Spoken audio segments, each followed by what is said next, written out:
ਭਗਤੀ ਕਾਲ ਦੇ ਦੌਰ ਵਿੱਚ ਸ਼੍ਰੀ ਨਾਮਦੇਵ ਜੀ ਮਹਾਰਾਜ ਵੀ ਭਗਤਾਂ ਦੇ ਚੋਂ ਇੱਕ ਉੱਗੇ ਭਗਤ ਹੋਏ ਹਨ।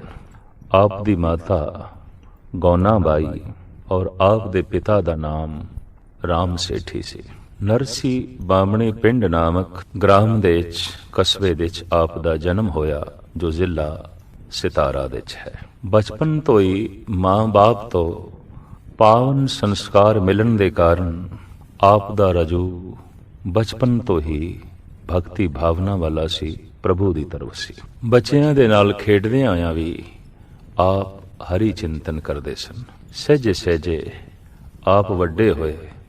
ਦੁਨਿਆਵੀ ਤਾਲੀਮ ਆਪ ਨੇ ਹਾਸਲ ਕੀਤੀ, ਲੇਕਿਨ ਆਪ ਦੇ ਅੰਦਰ ਨਿਰਗੁਣ ਬ੍ਰਹਮ ਦੀ ਉਪਾਸਨਾ ਪ੍ਰਬਲ ਰੂਪ ਵਿੱਚ ਘਰ ਕਰਦੀ ਗਈ। ਇਹ ਗੱਲ ਵੱਖਰੀ ਹੈ ਕਿ ਬਣੇ ਹੋਏ ਸੰਸਕਾਰਾਂ ਦੇ ਮੁਤਾਬਕ ਤੇ ਦੇਸ਼ ਦੀ ਬਣੀ ਹੋਈ ਸੰਸਕ੍ਰਿਤੀ ਦੇ ਮੁਤਾਬਕ ਆਪ ਕੁਝ ਮੰਦਰਾਂ ਦੇ ਦਰਸ਼ਨ ਕਰਨ ਲਈ ਵੀ ਗਏ, ਜੈਸੇ ਕਿ ਆਪ ਦੀ ਬਾਣੀ ਤੋਂ ਵੀ ਪਤਾ ਚੱਲਦਾ ਹੈ। ਲੇਕਿਨ ਮੰਦਰ ਦੇ ਵਿੱਚ ਜੋ ਆਪ ਨਾਲ ਵਿਵਹਾਰ ਹੋਇਆ, ਉਸ ਦਾ ਵੀ ਆਪ ਜ਼ਿਕਰ ਕਰਦੇ ਨੇ। ਹਸਤ ਖੇਲਤ ਤੇਰੇ ਦੇਹਵਰੇ ਆਇਆ, ਭਗਤ ਕਰਤ ਨਾਮਾ ਪਕੜ ਉਠਾਇਆ। ਮੰਦਰ ਦੇ ਵਿੱਚ ਭਗਤੀ ਕਰਦਿਆਂ, ਪ੍ਰਭੂ ਦੇ ਗੀਤ ਗਾਉਂਦਿਆਂ ਕਿਉਂ ਉਠਾਏ ਗਏ, ਕਿਉਂ ਬਾਹਰ ਕੱਢੇ ਗਏ? ਕਿਉਂਕਿ ਸ਼ੂਦਰ ਜਾਤੀ ਦੇ ਸਨ ਤੇ ਸ਼ੂਦਰ ਜਾਤੀ ਲਈ ਮੰਦਰਾਂ ਦਾ ਪ੍ਰਵੇਸ਼ ਬੰਦ ਸੀ। ਆਪ ਸਵੈਮ ਕਹਿੰਦੇ ਨੇ, ਹਸਤ ਖਲਿਤ ਤੇਰੇ ਦੇਹਰੇ ਆਇਆ, ਭਗਤ ਕਰਤ ਨਾਮਾ ਪਕੜ ਉਠਾਇਆ। ਹੀਨੜੀ ਜਾਤ ਮੇਰੀ ਜਾਤ ਮਰਾਇਆ, ਛੀਪੇ ਕੇ ਜਨਮ ਮੋਕੋ ਕਾਹੇ ਕੋ ਆਇਆ। ਭਗਤੀ ਭਾਵ ਵਿੱਚ ਭਿੱਜੇ ਗੀਤ ਆਪ ਜੋ ਗਾ ਰਹੇ ਸਨ ਤੇ ਮੰਦਰਾਂ ਵਿੱਚ ਜੋ ਕਥਾ ਕੀਰਤਨ ਹੁੰਦਾ ਸੀ, ਉਸ ਦੇ ਜੋ ਸੁਣਨ ਦਾ ਆਪ ਦੇ ਅੰਦਰ ਸ਼ੌਕ ਸੀ, ਲੇਕਿਨ ਬ੍ਰਾਹਮਣਾਂ ਦਾ ਜੋ ਵਿਵਹਾਰ ਸੀ, ਉਸ ਤੋਂ ਦੁਖਤ ਹੋ ਕੇ ਆਪ ਕਹਿੰਦੇ ਨੇ, ਛੀਪੇ ਕੇ ਜਨਮ ਮੋਕੋ ਕਾਹੇ ਕੋ ਆਇਆ। हे ਪ੍ਰਭੂ, ਤੂੰ ਛੀਂਬੇ ਦੇ ਘਰ ਮੈਨੂੰ ਜਨਮ ਕਿਉਂ ਦਿੱਤਾ? ਕਿਉਂਕਿ ਭਗਤੀ ਕਰਨ ਦਾ ਅਖਤਿਆਰ ਲੋਕੀ ਮੈਨੂੰ ਨਹੀਂ ਦਿੰਦੇ। ਮੰਦਰਾਂ ਦੇ ਚੋਂ ਧੱਕੇ ਮਾਰ ਕੇ ਕੱਢਦੇ ਨੇ। ਲੈ ਕਮਲੀ ਚਲਿਓ ਪਲਟਾਏ, ਦੇਹੁਰੇ ਪਾਛੇ ਬੈਠਾ ਜਾਏ। ਆਖਿਰ ਆਪਣਾ ਚਦਰਾ ਵਿਛਾ ਕੇ ਜਿਸ ਦੇ ਉੱਤੇ ਉਹ ਬੈਠਾ ਹੋਇਆ ਸੀ, ਉਹਨੂੰ ਸੰਭਾਲ ਕੇ ਸਮੇਟ ਕੇ ਮੰਦਰ ਦੇ ਪਿਛਵਾੜੇ ਜਾ ਬੈਠਾ। ਆਪ ਦਾ ਹੀ ਵਾਕ ਹੈ, ਜਿਉਂ ਜਿਉਂ ਨਾਮਾ ਹਰ ਗੁਣ ਉਚਰੇ, ਭਗਤ ਜਨਾ ਕਾ ਦੇਹੁਰਾ ਫਿਰੇ। ਜੈਸੇ ਜੈਸੇ ਉਹ ਪ੍ਰਭੂ ਦੇ ਗੀਤ ਗਾਉਂਦੇ ਨੇ, ਪ੍ਰਭੂ ਵਿੱਚ ਲੀਨ ਹੁੰਦੇ ਨੇ, ਵੈਸੇ ਵੈਸੇ ਮੰਦਰ ਫਿਰਦਾ ਹੈ। ਔਰ ਮੰਦਰ ਦਾ ਜੋ ਮੁੱਖ ਦੁਆਰ ਸੀ, ਉਸ ਦਾ ਮੂੰਹ ਨਾਮਦੇਵ ਜੀ ਦੀ ਤਰਫ ਹੋ ਗਿਆ। ਮੂਰਤੀਆਂ ਦਾ ਮੂੰਹ ਨਾਮਦੇਵ ਜੀ ਦੀ ਤਰਫ ਹੋ ਗਿਆ ਔਰ ਪੰਡੀਆਂ ਦੀ ਤਰਫ ਪਿਛਵਾੜ ਲਾ। ਫੇਰ ਦਿਆ ਨਾਮੇ ਕੋ ਦੇਹੁਰਾ, ਪੰਡੀਅਨ ਕੋ ਪਿਛਵਾੜ ਲਾ। ਸਾਹਿਬ ਸ਼੍ਰੀ ਗੁਰੂ ਨਾਨਕ ਦੇਵ ਜੀ ਮਹਾਰਾਜ ਦਾ ਵੀ ਫਰਮਾਨ ਹੈ, ਹੰਕਾਰੀਆਂ ਨਿੰਦਕਾਂ ਪਿੱਠ ਦੇ, ਨਾਮਦੇਵ ਮੁਖ ਲਾਇਆ। ਇਹ ਮੰਦਰ ਗੌਂਡਾ ਦੇ ਵਿੱਚ ਅੱਜ ਵੀ ਮੌਜੂਦ ਹੈ। ਸ਼੍ਰੀ ਸੱਚਖੰਡ ਹਜ਼ੂਰ ਸਾਹਿਬ ਤੋਂ ਗਾਲਬਨ 40 ਮੀਲ ਦੀ ਦੂਰੀ ਤੇ ਔਰੰਗਾਬਾਦ ਰੋਡ ਦੇ ਉੱਤੇ ਇਹ ਗੌਂਡਾ ਨਾਮ ਦਾ ਬਹੁਤ ਵੱਡਾ ਤੀਰਥ ਹੈ। ਇਸ ਔਂਡਾ ਨਾਮ ਦੇ ਤੀਰਥ ਦੇ ਉੱਤੇ ਹੀ ਸ਼੍ਰੀ ਨਾਮਦੇਵ ਜੀ ਮਹਾਰਾਜ ਨੇ ਇਹ ਪ੍ਰਭੂ ਦੇ ਗੀਤ ਗਾਏ ਤੇ ਆਪ ਨੂੰ ਧੱਕੇ ਮਾਰ ਕੇ ਬਾਹਰ ਕੱਢਿਆ ਗਿਆ। ਇਹ ਮੰਦਰ ਇਤਿਹਾਸਕ ਮੰਦਰ ਹੈ ਔਰ ਕਸਬੇ ਦਾ ਨਾਂ ਔਂਡਾ ਹੈ। ਮਹਾਰਾਸ਼ਟਰ ਦੇ ਵਿੱਚ ਬੇਸ਼ੁਮਾਰ ਤੀਰਥਾਂ ਦੇ ਚੋਂ ਇਹ ਅਸਥਾਨ ਵੀ ਤੀਰਥ ਸਤਲ ਕਰਕੇ ਬਹੁਤ ਮਸ਼ਹੂਰ ਹੈ। ਔਰ ਸ਼੍ਰੀ ਨਾਮਦੇਵ ਜੀ ਮਹਾਰਾਜ ਦਾ ਵੀ ਅਸਥਾਨ ਇਸ ਮੰਦਰ ਦੇ ਵਿੱਚ ਅੱਜ ਬਣਿਆ ਹੋਇਆ ਹੈ। ਭਾਵੇਂ ਆਪ ਸਰੀਰਕ ਰੂਪ ਦੇ ਜਦ ਮੌਜੂਦ ਸਨ ਤਾਂ ਆਪ ਨੂੰ ਧੱਕੇ ਮਾਰ ਕੇ ਬਾਹਰ ਕੱਢਿਆ ਗਿਆ, ਲੇਕਿਨ ਅੱਜ ਉਹਨਾਂ ਦੀ ਮੂਰਤੀ ਮੰਦਰ ਦੇ ਦੁਆਰ ਤੋਂ ਬਾਹਰ ਸਥਾਪਨ ਕੀਤੀ ਹੋਈ ਹੈ। ਔਰ ਦੂਰੋਂ ਹੀ ਪੁਜਾਰੀ ਆਵਾਜ਼ ਮਾਰਦੇ ਨੇ, ਸੰਤ ਨਾਮਦੇਵ ਦੇ ਦਰਸ਼ਨ ਕਰੋ, ਸੰਤ ਨਾਮਦੇਵ ਦੇ ਦਰਸ਼ਨ ਕਰੋ। ਲੇਕਿਨ ਇਹ ਅਜੂਬਾ ਪ੍ਰਿਥਵੀ ਤੇ ਮੌਜੂਦ ਹੈ ਕਿ ਮੂਰਤੀਆਂ ਦਾ ਮੂੰਹ ਇੱਕ ਪਾਸੇ ਹੈ, ਮੰਦਰ ਦਾ ਮੂੰਹ ਦੂਸਰੇ ਪਾਸੇ। ਔਰ ਇਹ ਅਜੂਬਾ ਕਹਿੰਦੇ ਨੇ ਸ਼੍ਰੀ ਨਾਮਦੇਵ ਜੀ ਮਹਾਰਾਜ ਕਰਕੇ ਹੋਇਆ, ਕਿਉਂਕਿ ਆਪ ਨੂੰ ਜਦ ਧੱਕੇ ਮਾਰ ਕੇ ਬਾਹਰ ਕੱਢਿਆ ਗਿਆ, ਆਪ ਪਿੱਛੇ ਜਾ ਬੈਠੇ ਤਾਂ ਮੂਰਤੀਆਂ ਨੇ ਵੀ ਰੁਖ ਨਾਮਦੇਵ ਦੀ ਤਰਫ ਹੀ ਕਰ ਲਿਆ। ਖੈਰ, ਮਹਾਰਾਸ਼ਟਰ ਦੇ ਵਿੱਚ ਭਰਮਣ ਕਰਦੇ ਹਾਂ, ਪ੍ਰਭੂ ਗੀਤ ਗਾਉਂਦੇ ਹਾਂ, ਆਪ ਮਨੁੱਖਤਾ ਲਈ ਇੱਕ ਪਵਿੱਤਰ ਮਾਹੌਲ ਬਣਾ ਰਹੇ ਸਨ। ਦਰਅਸਲ ਭਗਤ ਦਾ ਹੋਣਾ ਹੀ ਵਾਤਾਵਰਣ ਦਾ ਪਵਿੱਤਰ ਹੋਣਾ ਹੈ। ਉਹਦੇ ਸਰੀਰ ਦੇ ਚੋਂ ਜੋ ਲਹਿਰਾਂ ਨਿਕਲਦੀਆਂ ਨੇ, ਤਿਰੰਗਾ ਨਿਕਲਦੀਆਂ ਨੇ, ਉਹ ਆਸ-ਪਾਸ ਦੇ ਮਾਹੌਲ ਨੂੰ ਪਵਿੱਤਰ ਕਰਦੀਆਂ ਨੇ। ਜੈਸੇ ਕਿ ਭਗਤ ਕਬੀਰ ਦਾ ਕਹਿਣਾ ਹੈ, ਕਬੀਰ ਸੋ ਮੁਖ ਧਨ ਹੈ, ਜੈ ਮੁਖ ਕਹੀਏ ਰਾਮ, ਦੇਹੀ ਕਿਸਕੀ ਬਾਪਰੀ, ਪਵਿੱਤਰ ਹੋਏਗੋ ਗ੍ਰਾਮ। ਦੇਹੀ ਦਾ ਤੇ ਕਹਿਣਾ ਕਿ ਇੱਕ ਸੁਰਤ ਹੋ ਕੇ ਜੋ ਪ੍ਰਭੂ ਗੀਤ ਉਚਾਰਨ ਕਰਨੇ ਨੇ, ਪ੍ਰਭੂ ਸਿਮਰਨ ਕਰਨਾ ਹੈ, ਉਹਦੇ ਨਾਲ ਤੇ ਸਾਰਾ ਨਗਰ ਪਵਿੱਤਰ ਹੋ ਜਾਂਦਾ ਹੈ, ਸਾਰਾ ਸ਼ਹਿਰ ਪਵਿੱਤਰ ਹੋ ਜਾਂਦਾ ਹੈ। ਤੋ ਨਾਮਦੇਵ ਨੇ ਥਾਂ ਥਾਂ ਤੇ ਮਹਾਰਾਸ਼ਟਰ ਦੇ ਵਿੱਚ ਭਰਮਣ ਕਰਨਾ ਆਰੰਭ ਕੀਤਾ। ਇਸ ਤੋਂ ਬਾਅਦ ਆਪ ਨੇ ਸਮਸਤ ਭਾਰਤ ਦਾ ਵੀ ਰਟਨ ਕੀਤਾ। ਦਿੱਲੀ ਦੇ ਜਦ ਆਪ ਆਏ ਤੇ ਆਪ ਦੇ ਭਗਤੀ ਭਾਵ ਦੇ ਸੰਗੀਤ ਨੇ ਜਦ ਸਰੋਤਿਆਂ ਦੇ ਮਨਾਂ ਤੇ ਆਪਣਾ ਪ੍ਰਭਾਵ ਪਾਇਆ ਤੇ ਆਪ ਦੇ ਆਲੇ ਦੁਆਲੇ ਬਹੁਤੀ ਭੀੜ ਇਕੱਠੀ ਹੋਈ, ਤਾਂ ਉਹ ਪੁਰਾਣਾ ਝਗੜਾ ਸ਼ੁਰੂ ਹੋ ਗਿਆ, ਜਿਹਨੂੰ ਕਹਿੰਦੇ ਨੇ ਸੱਤ ਤੇ ਸਤਾ ਦਾ ਝਗੜਾ। ਵਕਤ ਦੇ ਸੁਲਤਾਨ ਸਿਕੰਦਰ ਲੋਧੀ ਨੂੰ ਇਹ ਗੱਲ ਰਾਸ ਨਹੀਂ ਆਈ ਕਿ ਇੱਕ ਵਿਅਕਤੀ ਦੇ ਪਿੱਛੇ ਇਤਨੀ ਭੀੜ, ਇਤਨਾ ਇਕੱਠ। ਇਸ ਤੋਂ ਸਤਾਧਾਰੀ ਕਈ ਦਫਾ ਖਤਰਾ ਮਹਿਸੂਸ ਕਰਦੇ ਨੇ ਕਿ ਇੱਕ ਵਿਅਕਤੀ ਦੇ ਪਿੱਛੇ ਇਤਨੀ ਭੀੜ ਕਿਉਂ ਹੈ, ਤੇ ਇਹ ਭੀੜ ਕਿਸੇ ਵਕਤ ਸਾਡੇ ਲਈ ਦੁਖਦਾਈ ਸਾਬਤ ਨਾ ਹੋਵੇ। ਲਿਹਾਜ਼ਾ ਸ਼੍ਰੀ ਨਾਮਦੇਵ ਜੀ ਮਹਾਰਾਜ ਨੂੰ ਪਕੜ ਕੇ ਹਿਰਾਸਤ ਵਿੱਚ ਲੈ ਲਿਆ ਗਿਆ ਔਰ ਸੁਲਤਾਨ ਨੇ ਕਿਹਾ ਕਿ ਮੇਰੇ ਘਰ ਦੀ ਇਹ ਕਪਿਲਾ ਗਊ ਮਰ ਗਈ ਹੈ, ਇਸ ਨੂੰ ਤੂੰ ਆਪਣੀ ਸ਼ਕਤੀ ਨਾਲ ਜਿਵਾ ਦੇ ਤੇ ਤੈਨੂੰ ਛੱਡਾਂਗਾ, ਵਰਨਾ ਨਹੀਂ। ਤੋ ਨਾਮਦੇਵ ਜੀ ਮਹਾਰਾਜ ਕਹਿੰਦੇ ਨੇ ਇਹ ਜਨਮ ਤੇ ਮਰਨ ਪ੍ਰਭੂ ਦੇ ਹੱਥ ਵਿੱਚ ਹੈ। ਹਮਰਾ ਕੀਆ ਕਛੂ ਨਾ ਹੋਏ, ਕਰ ਹੈ ਰਾਮ ਹੋਏ ਹੈ ਸੋਏ। ਇਹ ਜਨਮ ਤੇ ਮਰਨ ਰਾਮ ਦੇ ਹੱਥ ਦੇ ਚ ਹੈ, ਨਾ ਕਿ ਮੇਰੇ ਹੱਥ ਦੇ ਚ ਹੈ। ਸੁਲਤਾਨ ਕ੍ਰੋਧ ਦੇ ਚ ਆਇਆ, ਗੁੱਸੇ ਦੇ ਚ ਆਇਆ ਔਰ ਜੇਲ੍ਹ ਦੇ ਚ ਨਾਮਦੇਵ ਜੀ ਮਹਾਰਾਜ ਨੂੰ ਬੰਦ ਕਰ ਦਿੱਤਾ ਗਿਆ। ਦਿੱਲੀ ਦੇ ਪਤਵੰਤਿਆਂ ਨੇ ਆਖਿਰ ਸੋਚਿਆ ਕਿ ਕੀਮਤੀ ਇਨਸਾਨ ਹੈ, ਭਗਤ ਹੈ, ਔਰ ਐਸਾ ਨਾ ਹੋਵੇ ਕਿ ਰਾਜ ਹੱਟ ਦੇ ਸਾਹਮਣੇ ਇਸ ਦੀ ਕੀਮਤੀ ਜਾਨ ਚਲੀ ਜਾਏ। तो सारे पतवंते सुल्तान ਨੂੰ ਸਮਝਾਉਣ ਲਈ ਗਏ। ਜਦ ਵੀ ਕਦੀ ਰਾਜ ਹੱਟ ਤੇ ਭਗਤੀ ਦਾ ਹੱਟ ਆਪਸ ਵਿੱਚ ਟਕਰਾਉਂਦਾ ਹੈ ਤਾਂ ਵਾਕਈ ਰਾਜ ਹੱਟ ਲਈ ਇੱਕ ਕਿਆਮਤ ਹੀ ਨਾਜ਼ਲ ਹੁੰਦੀ ਹੈ। ਐਸਾ ਆਦਿ ਕਾਲ ਤੋਂ ਚੱਲਿਆ ਆ ਰਿਹਾ ਹੈ। ਭਗਤ ਹੱਟ ਕਰਦਾ ਹੈ ਆਪਣੀ ਸਚਾਈ ਤੇ, ਪਰ ਸਤਾਧਾਰੀ ਹੱਟ ਕਰਦਾ ਹੈ ਆਪਣੀ ਸਤਾ ਤੇ, अपनी झूठ ते।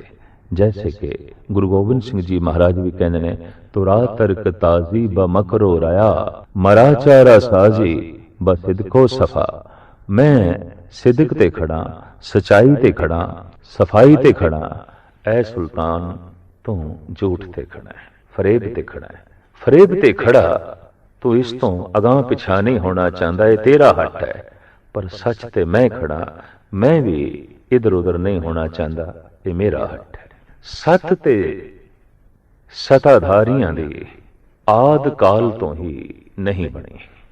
सताधारी सतवादियां दे गुण उन्हां दे आले दुआले श्रद्धालुआं दी भीड़ नूं वेख के औखे हुंदे रहे ने, ते सतवादी सताधारियां दे झूठ नाल कदी सहमत नहीं हुंदे रहे। तो नामदेव भी सहमत ना होए। सुल्तान ने कह दिता, नामदेव नूं करड़ी तो करड़ी सजा देंगे। लेकिन जब दिल्ली दे पतवंते सुल्तान दे कोल पहुंचे ते कहन लगे, ये कीमती मनुख है, इस दी होंद मनुखता दी तामीर विच सहायक होंदी है, मददगार होंदी है। ये ते चंदन दा वृक्ष है, चलदा फिरदा खुशबुआं वंडदा है, शीतलता वंडदा है, इनू छोड़ दो। ਸੁਲਤਾਨ ਕਹਿੰਦੇ ਨੇ ਮੈਂ ਕਿਸੇ ਕੀਮਤ ਤੇ ਵੀ ਨਹੀਂ ਛੱਡਣਾ, ਇੱਕੋ ਹੀ ਸ਼ਰਤ ਹੈ, ਮੋਈ ਹੋਈ ਗਊ ਇਹ ਜਵਾ ਦੇਵੇ। ਪਰ ਮੋਈ ਹੋਈ ਗਊ ਨੂੰ ਜਵਾਨ ਤੋਂ ਨਾਮਦੇਵ ਨੇ ਇਨਕਾਰ ਕੀਤਾ ਹੈ। ਦਿੱਲੀ ਦੇ ਧਨਾੜ ਸੇਠਾਂ ਨੇ, ਭਗਤਾਂ ਨੇ ਆਖਰ ਸੁਲਤਾਨ ਨੂੰ ਕਿਹਾ ਕਿ ਨਾਮਦੇਵ ਦੇ ਸਰੀਰ ਦਾ ਜੋ ਵਜ਼ਨ ਹੈ, ਇਤਨੇ ਵਜ਼ਨ ਦਾ ਸਾਡੇ ਕੋਲ ਸੋਨਾ ਲੈ ਲਓ, ਚਾਂਦੀ ਲੈ ਲਓ, ਨਾਮਦੇਵ ਨੂੰ ਛੱਡ ਦਿਓ। ਤਾਂ ਸੁਲਤਾਨ ਕਹਿੰਦਾ ਮਾਲ ਲਓ ਤਾਂ ਦੋਜ਼ਖ ਭਰੋ, ਮੈਂ ਦੋਜ਼ਖਾਂ ਦੇ ਚ ਨਹੀਂ ਜਾਣਾ, ਮੈਂ ਧਨ ਮਾਲ ਲੈ ਕੇ ਇਸ ਕਾਫਰ ਨੂੰ ਨਹੀਂ ਛੱਡਣਾ।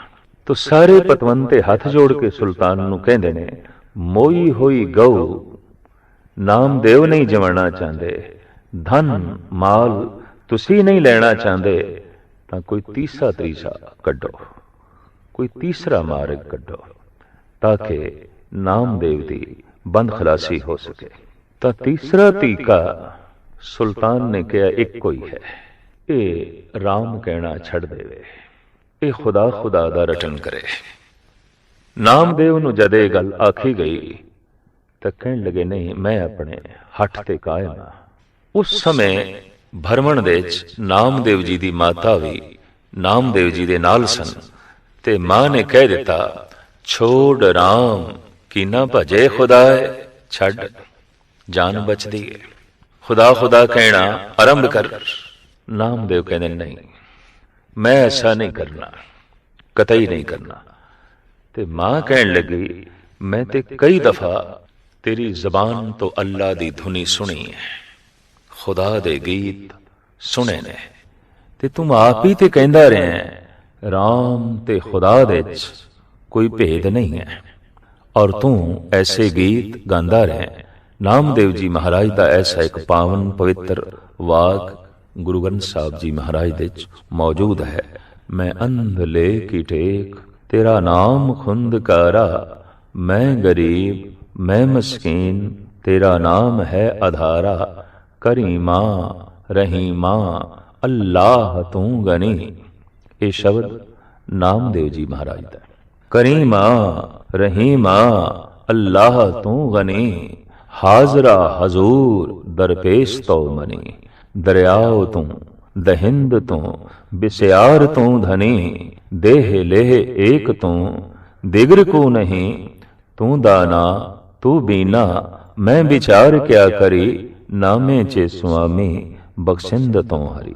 ਇਹਦੇ ਚ ਜਿਤਨੇ ਵੀ ਨਾਮ ਨਾਮਦੇਵ ਜੀ ਮਹਾਰਾਜ ਨੇ ਉਚਾਰਨ ਕੀਤੇ ਨੇ ਕਰੀਬਨ ਇਸਲਾਮੀ ਨੇ, ਕਰੀਮਾ ਰਹੀਮਾ ਅੱਲਾਹ ਤੂੰ ਗਨੀ, ਹਾਜ਼ਰਾ ਹਜ਼ੂਰ ਦਰਪੇਸ਼ ਤੋ ਮਨੀ।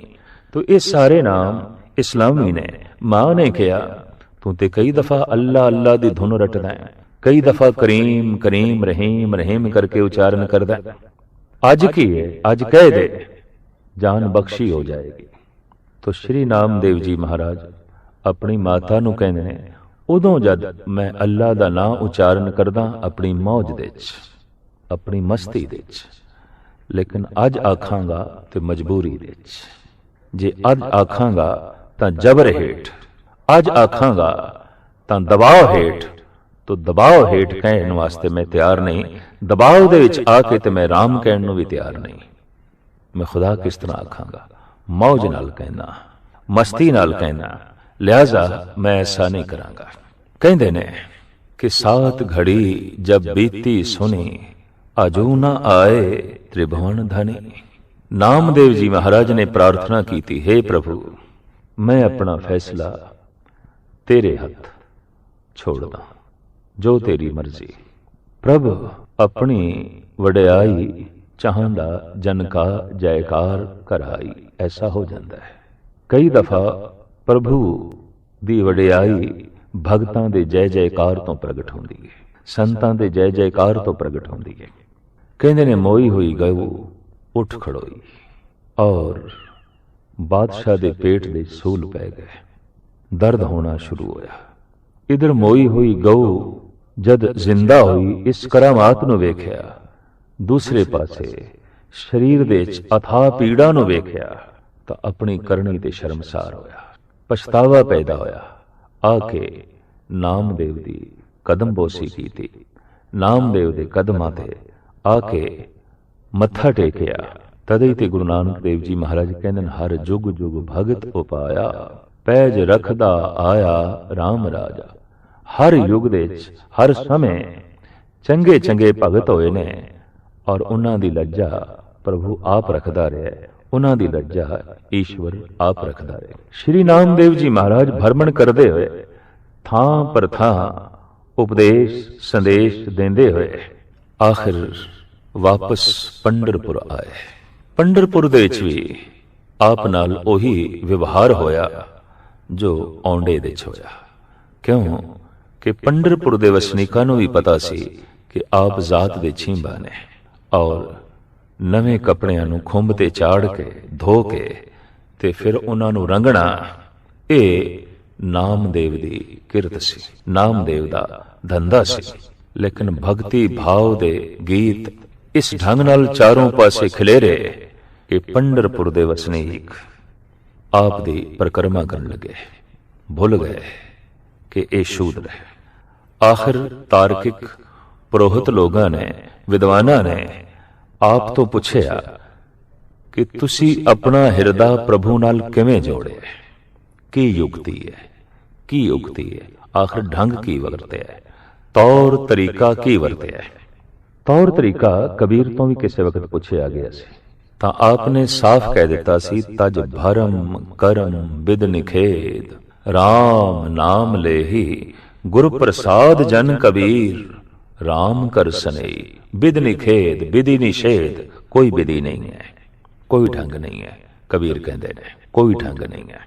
ਭਰਿਆ ਹੋਇਆ ਠੰਡਾ ਪਾਣੀ ਦਾ ਗਿਲਾਸ ਮਨੁੱਖ ਦੇ ਅੱਗੋਂ ਰੱਖ ਦਈਏ ਤੇ ਉਹ ਪੀਣ ਦਾ ਢੰਗ ਪੁੱਛੇ, ਵਿਧੀ ਵਿਧਾਨ ਪੁੱਛੇ ਕਿ ਪੀਣ ਦਾ ਢੰਗ ਕੀ ਹੈ, ਵਿਧੀ ਕੀ ਹੈ, ਤਾਂ ਗੱਲ ਸਪਸ਼ਟ ਹੋ ਗਈ ਕਿ ਇਸ ਬੰਦੇ ਨੂੰ ਪਿਆਸ ਨਹੀਂ ਲੱਗੀ। 36 ਪ੍ਰਕਾਰ ਦਾ ਭੋਜਨ ਪਰੋਸ ਕੇ ਕਿਸੇ ਮਨੁੱਖ ਦੇ ਅੱਗੋਂ ਰੱਖ ਦਈਏ ਤੇ ਉਹ ਇਹ ਆਖੇ ਕਿ ਛਕਣ ਦਾ ਢੰਗ ਕੀ ਹੈ, ਭੋਜਨ ਕਰਨ ਦਾ ਢੰਗ ਕੀ ਹੈ, ਤੇ ਗੱਲ ਸਪਸ਼ਟ ਹੋ ਗਈ, ਇਸ ਨੂੰ ਭੁੱਖ ਨਹੀਂ ਲੱਗੀ। ਭੁੱਖੇ ਖਾਵਤ ਲਾਜ ਨਾ ਆਵੇ।